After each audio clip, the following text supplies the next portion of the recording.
काढ़िले जनक हो पापा अपनी हो पुतरिया।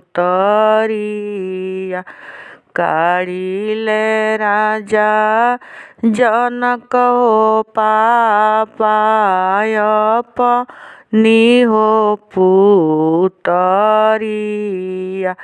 के कारा के सौंपिए लोगे अपनी हो पुतरिया। के कारा के सौंपिए लोगे अपनी हो पुतरिया। हँसिले राजा दशरथ हो पापा मुख खोसी हो पानावा। हँसिले राजा दशरथ हो पापा मुख खोसी हो पानावा। हमारा के सौंपिए समाधि अपनी हो पुतरिया।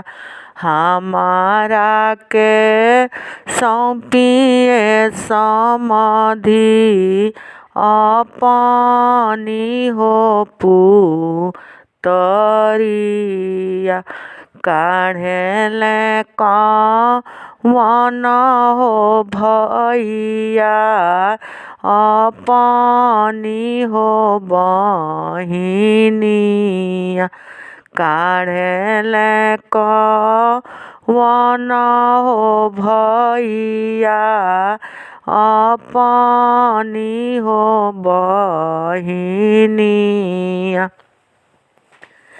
के कारा के सौंपिए लोगे अपन हो बहिनिया।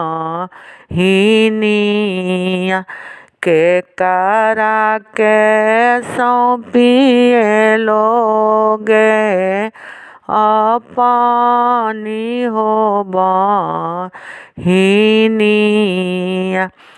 हँसिले राम हो दुलाहा मुख खोसी हो पानावा।